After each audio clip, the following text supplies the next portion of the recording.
स्वागत है आपका वयस्क बाइबल अध्ययन गाइड में।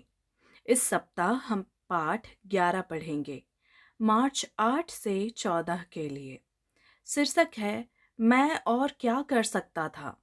साबत दोपहर। इस सप्ताह के अध्ययन के लिए पढ़े यूहन्ना 18 का 37, रोमियो 3 का 23 से 36, रोमियो 5 का 8, यशायाह 5 का 1 से 4, मत्ती 21 का 33 से 39, यशायाह 53 का 4 और रोमियो 3 का 1 से 4। याद वचन। पिलातुस ने उससे कहा, तो क्या तू राजा है? यीशु ने उत्तर दिया, तू कहता है कि मैं राजा हूँ। मैंने इसलिए जन्म लिया और इसलिए संसार में आया हूँ कि सत्य की गवाही दूँ। जो कोई सत्य का है वह मेरा शब्द सुनता है। यूहन्ना 18 का 37। कुछ साल पहले गाइड पत्रिका में छपी बच्चों की एक ज्ञानवर्धक कहानी थी। कहानी डेनिस नाम के एक लड़के पर आधारित है, जो मध्य युगीन काल में एक परिवार में पालक बच्चे के रूप में रह रहा था। डेनिस अपने देश के राजा से बहुत नफरत करता है, क्योंकि जब उसके माता पिता बीमार थे तो राजा के सैनिक उसे ले गए और उसने उन्हें फिर कभी नहीं देखा। बाद में उसे पता चला कि जीवित लोगों को ब्लैक प्लेग की भयावहता से बचाने के लिए राजा ने उन्हें अलग कर दिया था। राजा के बारे में सच्चाई डेनिस को उस नफरत से मुक्त कर देती है जो उसने लगभग अपने पूरे जीवन में पाले रखी थी। राजा ने हमेशा और हर मामले में अपनी प्रजा के प्रति प्रेम के काम किए थे। आज बहुत से लोग परमेश्वर को कुछ कुछ वैसे ही देखते हैं जैसे डेनिस ने राजा को देखा था। जो बुराई उन्होंने देखी या अनुभव की है, वह उन्हें परमेश्वर से नफरत करने या उसे खारिज करने के लिए प्रेरित करती है। जब दुख होता है तो परमेश्वर कहाँ होता है? यदि परमेश्वर भला है तो इतनी बुराई क्यों है? ब्रह्मांडीय संघर्ष इस महत्वपूर्ण मुद्दे पर प्रकाश डालता है, लेकिन कई प्रश्न अभी भी बने हुए हैं। फिर भी जब उत्तर पाने के हमारे सभी प्रयास संतुष्ट करने में विफल हो जाते हैं, तो हम क्रूस पर यीशु की ओर देख सकते हैं और उनमें देख सकते हैं कि परमेश्वर पर भरोसा किया जा सकता है, यहाँ तक कि उन सभी प्रश्नों के बावजूद भी जो अभी अनुत्तरित है। रविवार, मार्च 9 के लिए शीर्षक है, मसीह विजेता।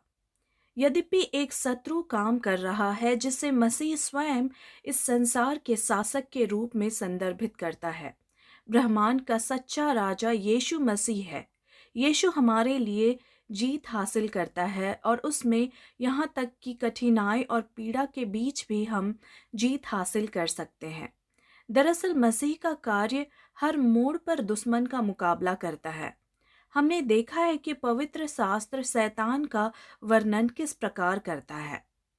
पहला, शुरू से ही सारी दुनिया को धोखा देने वाला। प्रकाशित वाक्य 12 का 9, मत्ती 4 का 3, यूहन्ना 8 का 44, दूसरा कुरिन्थियों 11 का 3 और पहला यूहन्ना 3 का 8। दूसरा, परमेश्वर और स्वर्ग में उसके लोगों की निंदा करने वाला और उन पर दोष लगाने वाला।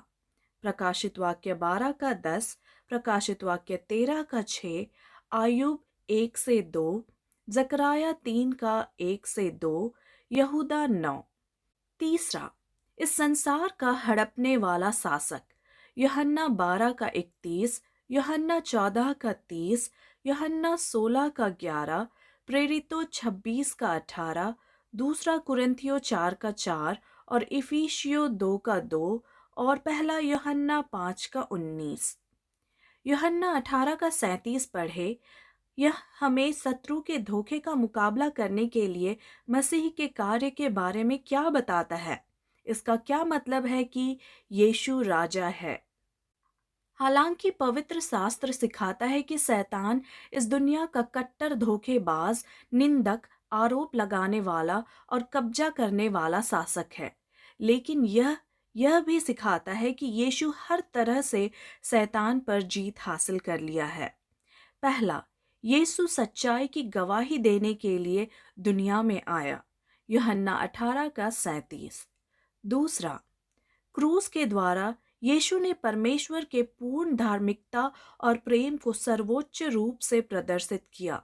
रोमियो 3:25 और 26, रोमियो 5:8, जिससे शैतान के निंदनीय आरोपों का खंडन हुआ।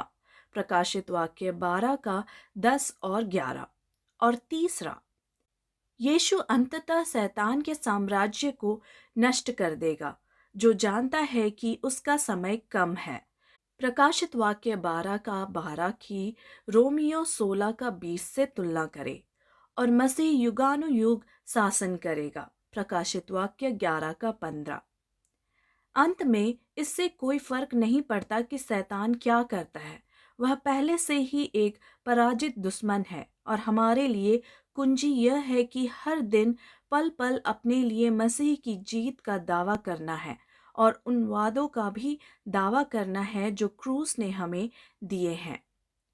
महान विवाद में हम जानते हैं कि कौन सा पक्ष जीतता है। हमारी दिन प्रतिदिन की रुचि इस बात पर कैसे प्रभाव डालती है कि आखिरकार हमारा झुकाव किस पक्ष की ओर है। हम यह कैसे सुनिश्चित कर सकते हैं कि हम अभी भी जीत की ओर है। सोमवार मार्च 10 के लिए शीर्षक है सच्चा और न्यायी। हर मोड़ पर मसीह का कार्य शैतान के कार्य को नष्ट कर देता है। और पहला यूहन्ना 3:8 के अनुसार यीशु उस उद्देश्य के लिए प्रकट हुआ कि शैतान के कार्यों को नष्ट करे। पहला यूहन्ना 3:8। और उसे नष्ट करने के लिए जिसके पास मृत्यु की शक्ति है, अर्थात शैतान, इब्रानियों 2:14। फिर भी शत्रु के शासन की पूर्ण पराजय 2 चरणों में होती है। सबसे पहले क्रूस के कार्य के माध्यम से मसीह शैतान के निंदनीय आरोपों का खंडन करता है और बाद में शैतान और उसका साम्राज्य नष्ट हो जाएगा। रोमियो 3:23 से 26 और रोमियो 5:8 पढ़े। ये अनुच्छेद इस बारे में क्या प्रकट करते हैं कि मसीह किस प्रकार शैतान के आरोपों को पराजित करता है। जैसा कि हमने देखा है, शत्रु का दावा है कि परमेश्वर पूरी तरह से धर्मी और प्रेमी नहीं है। हालांकि मसीह में परमेश्वर अपनी धार्मिकता और प्रेम की अंतिम अभिव्यक्ति प्रदान करता है और उसने क्रूस के द्वारा ऐसा किया। यीशु की मृत्यु के बाद शैतान ने देखा कि उसका भेष उखड़ गया है। उसका शासन अपवित्र स्वर्गदूतों और स्वर्गीय ब्रह्मांड के सामने खुला रखा गया था। उसने खुद को हत्यारा बताया था। परमेश्वर के पुत्र का खून बहाकर उसने खुद को स्वर्गीय प्राणियों की सहानुभूति से दूर कर लिया था। Ellen G White, the Desire of Ages, page 761। उत्पत्ति 3:15 के आलोक में प्रकाशित वाक्य 12:10 से 12 पढ़े। यह अनुच्छेद क्रूस पर मसीह की विजय के लौकिक महत्व पर कैसे प्रकाश डालता है। उद्धार का इतिहास हमें आश्वस्त होने के लिए प्रचुर सबूत प्रदान करता है कि परमेश्वर हमेशा अंत में वही लाने के लिए काम करता है जो तमाम संबंधित लोगों के लिए अच्छा है। बड़े विवाद में उसके लिए उपलब्ध रास्ते को देखते हुए पवित्र शास्त्र का परमेश्वर हमेशा वही करता है जो अच्छा और बेहतर है। व्यवस्था विवरण 32:4, पहला सैमुएल 3:18, भजन 145:17, दानियल 4:37, हबाकुक 1:13, प्रकाशित वाक्य 15:3, उत्पत्ति 18:25। ब्रह्मांडीय संघर्ष में परमेश्वर की धार्मिकता और प्रेम का प्रदर्शन इतना महत्वपूर्ण क्यों है? जब आप उद्धार की योजना में क्रूस और परमेश्वर के सभी कार्यों पर विचार करते हैं, तो परमेश्वर के कार्य आपको परीक्षाओं और कष्टों के बीच में भी परमेश्वर के प्रेम में कैसे विश्वास दिलाते हैं। सोमवार मार्च 11 के लिए शीर्षक है मेरे प्रियतम का गीत। अद्भुत तरीकों से परमेश्वर ने ब्रह्मांडीय संघर्ष के बीच अपने प्रेम और धार्मिकता को प्रकट किया है। फिर भी कुछ लोग पूछ सकते हैं, क्या परमेश्वर को बुराई को रोकने और या दूर करने के लिए उससे अधिक करना चाहिए था? हमने एक लौकिक संघर्ष ढांचा देखा है जो इंगित करता है कि परमेश्वर ने अपने और मानवता के बीच प्रेम संबंधों के अधिकतम विकास के लिए आवश्यक स्वतंत्र इच्छा का सम्मान करने के लिए कार्य किया है। इसके अलावा उसने अपने चरित्र पर एक लौकिक विवाद के संदर्भ में स्पष्ट रूप से नैतिक बाधाओं या वचनबद्धता के नियमों के भीतर कार्य किया है, जिससे केवल उसके प्रेम के प्रदर्शन से ही सुलझाया जा सकता है। यसायाह 5 का 1 से 4 पढ़े। इन आयतों में कौन बोल रहा है? यसायाह किसके बारे में बात कर रहा है? अंगूर के बगीचे और अंगूर के बगीचे के मालिक किसका प्रतिनिधित्व करता है? अंगूर के बगीचे की ओर से अंगूर के बगीचे के मालिक के कार्यों का क्या मतलब है और महत्व है? परिणाम क्या है? इन पदों में यसायाह अपने प्रिय एक दाख बारी का गीत गाता है। दाख की बारी का मालिक स्वयं परमेश्वर है और दाख की बारी परमेश्वर के लोगों का प्रतिनिधित्व करती है। उदाहरण के लिए यसायाह 1 का 8, यिर्मयाह 2 का 21 देखें। लेकिन यहाँ निहितार्थों को इस दुनिया में परमेश्वर के व्यापक कार्य के सापेक्ष भी विस्तारित किया जा सकता है। इन आयतों के अनुसार अंगूर के बगीचे के मालिक यानी परमेश्वर ने अपने अंगूर के बगीचे के फलने फूलने को सुनिश्चित करने के लिए वह सब कुछ किया जिससे उचित रूप से उम्मीद की जा सकती थी। अंगूर के बगीचे में अच्छे अंगूर पैदा होने चाहिए थे, लेकिन इसमें केवल जंगली अंगूर पैदा हुए, जिन्हें अन्य अनुवाद बेकार कहते हैं। दरअसल यहाँ इब्रानी शब्दों का शाब्दिक अनुवाद बदबूदार फल किया जा सकता है। परमेश्वर की दाख की बारी सड़े हुए अंगूर उपजाती है। यसायाह 5 का 3 स्वयं परमेश्वर के बोलने पर केंद्रित है, जो लोगों को उसके और उसके अंगूर के बगीचे के बीच न्याय करने के लिए आमंत्रित करता है। और यसायाह 5 का 4 में परमेश्वर स्वयं सबसे महत्वपूर्ण प्रश्न प्रस्तुत करता है। मेरे अंगूर के बगीचे में और क्या किया जा सकता था जो मैंने उसमें नहीं किया? फिर जब मुझे आशा थी कि इससे अच्छे अंगूर आएंगे, तो क्या इसने जंगली अंगूर लाए? वह और क्या कर सकता था? कितना आकर्षक है कि वह दूसरों से भी यह पूछता है कि उसने क्या किया है। जब आप क्रूस की ओर देखते हैं जहां परमेश्वर ने खुद को हमारे सभी पापों के लिए बलिदान के रूप में पेश किया, तो उसके शब्द मेरे अंगूर के बगीचे में और क्या किया जा सकता था जो मैंने इसमें नहीं किया, पूरी तरह से अद्भुत महत्व लेते हैं। बुधवार मार्च 12 के लिए शीर्षक है मसीह का अंगूर की बारी का दृष्टांत। अंगूर की बारी के मालिक के दृष्टांत में मत्ती 21 में यीशु वहीं से शुरू करता है जहां यसायाह 5 ने छोड़ा था और अपने अंगूर की बारी की ओर से अंगूर की बारी के मालिक के चरित्र और कार्यों पर अतिरिक्त प्रकाश डाला। विशेष रूप से यसायाह 5 का 4 के प्रश्न को ध्यान में रखते हुए मत्ती 21 का 33 से 39 पढ़े। उसने जो किया है उससे अधिक वह और क्या कर सकता है? मसीह के दृष्टांत का पहला भाग सीधे यसायाह 5 के गीत से अंगूर की बारी के मालिक और उसके अंगूर की बारी के बारे में उद्धृत करता है। फिर यीशु कहता है, अंगूर की बारी के मालिक ने अपने अंगूर की बारी को दाख की कटाई करने वालों को पट्टे पर दे दिया और दूर देश को चला गया। मत्ती 21 का 33। फिर भी जब दाख की बारी के मालिक ने 2 बार अपने सेवकों यानी भविष्यवक्ताओं को उपज इकट्ठा करने के लिए भेजा, तो उसके दाख की बारी को किराए पर लेने वालों ने उसके सेवकों को पीटा और मार डाला। मत्ती 21 का 34 से 36।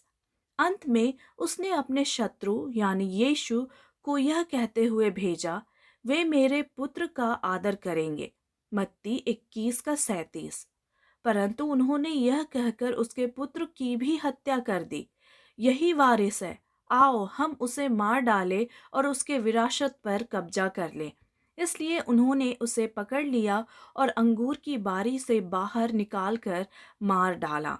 मत्ती 21 का 38 और 39। वह और क्या कर सकता था?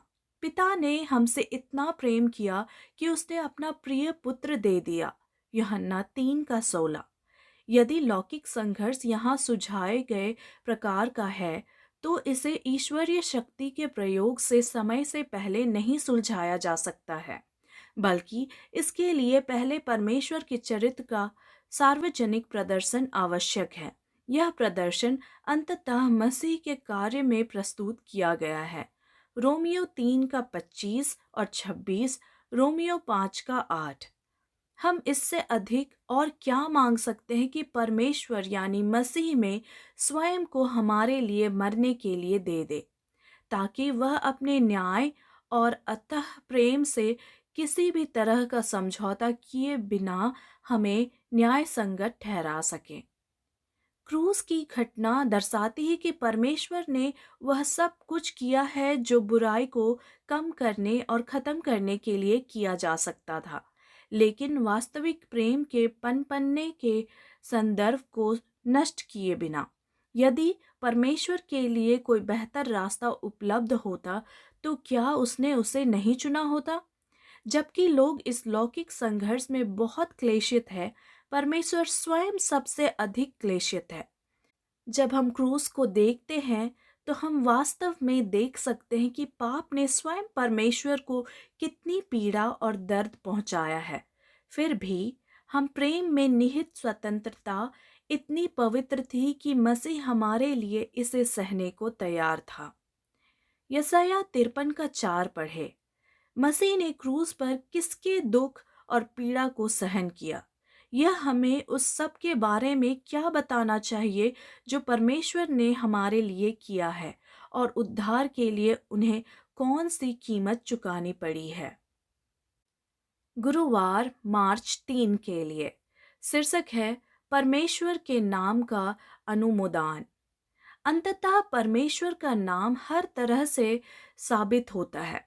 उद्धार की योजना में पिता, पुत्र और पवित्र आत्मा के कार्य के द्वारा परमेश्वर की पूर्ण धार्मिकता और प्रेम किसी भी उचित संदेह से परे प्रकट होता है।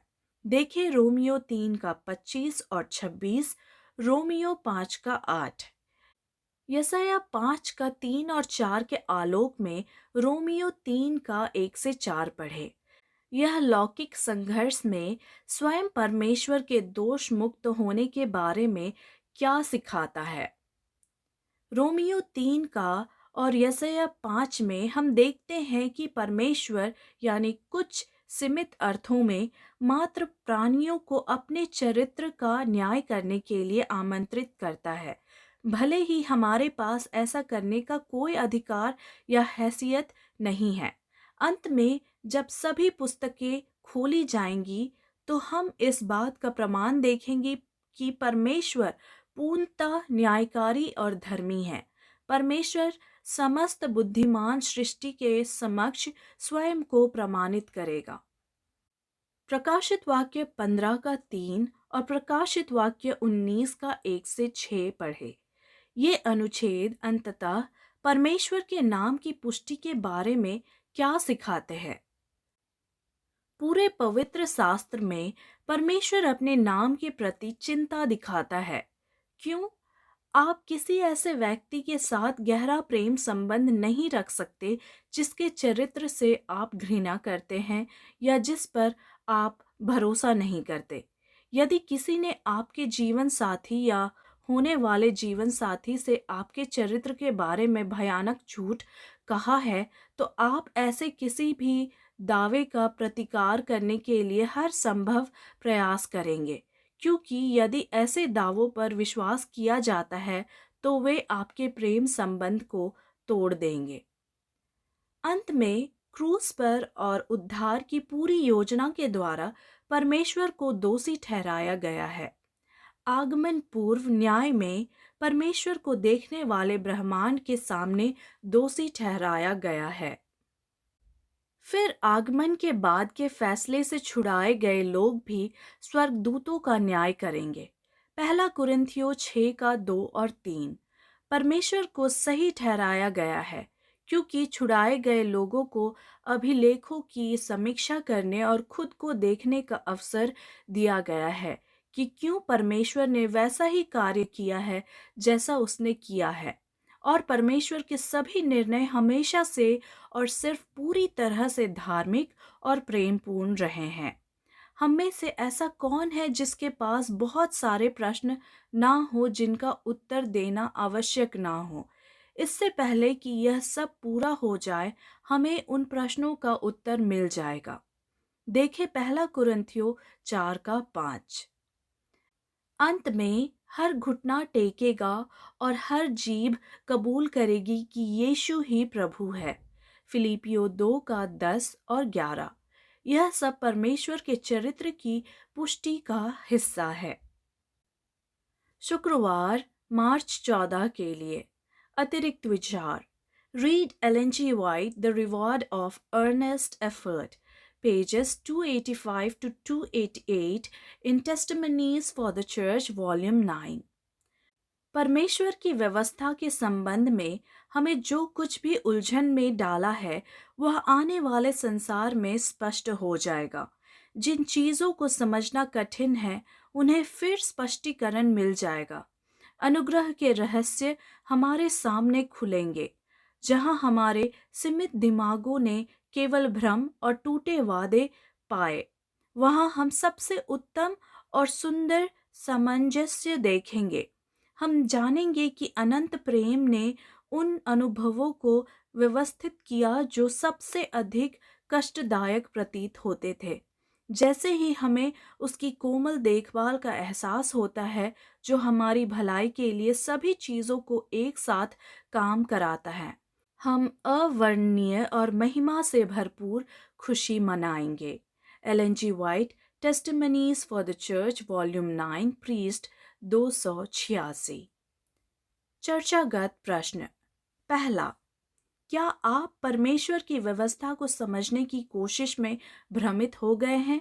यह जानकर आपको कितनी तसल्ली होती है कि ऐसी सभी चीजें अंततः स्पष्ट हो जाएंगी। दूसरा, इस बात पर विचार करें कि मानव बनने और इस संसार के लिए मरने के लिए यीशु मसीह ने क्या त्याग किया। आगे इस पर विचार करें कि यह हमें परमेश्वर के प्रेम के बारे में क्या बताता है और क्या परमेश्वर पर भरोसा किया जा सकता है, वह और क्या कर सकता था। तीसरा, परमेश्वर के नाम के बारे में इतना महत्वपूर्ण क्या है? इसका हम में से उन लोगों पर क्या प्रभाव पड़ता है जो स्वयं को मसीही कहते हैं? मसीहियों ने किस तरह से कभी-कभी यीशु मसीह के नाम को बदनाम किया है, और हम अपने स्थानीय समुदायों में लोगों को यह दिखाने के लिए क्या कर सकते हैं कि व्यवहार में यीशु मसीह का अनुसरण करना कैसा दिखता है। चौथा, अंत में बुराई की समस्या के संबंध में हमारे सर्वोत्तम उत्तर भी अभी अधूरे हैं। व्यवहार में हम उन लोगों के करीब आने के लिए क्या कर सकते हैं जो पीड़ित है और इस दुनिया में पीड़ा से राहत पाने के एजेंट बन सकते हैं, क्योंकि हम बुराई की समस्या के अंतिम युगांत शास्त्रीय समाधान की प्रतीक्षा कर रहे हैं, जिसे केवल परमेश्वर ही ला सकता है। पांचवा, यशायाह 53 का 4 पर अधिक ध्यान दें। इस तथ्य पर कि मसीह ने हमारे दुख और पीड़ा को सहन किया। क्रूस पर सामूहिक रूप से क्या हुआ जो हमें उद्धार की योजना को समझने में मदद करता है, और हमें बचाने के लिए परमेश्वर को क्या कीमत चुकानी पड़ी। धन्यवाद। परमेश्वर आप सभी को आशीष दे।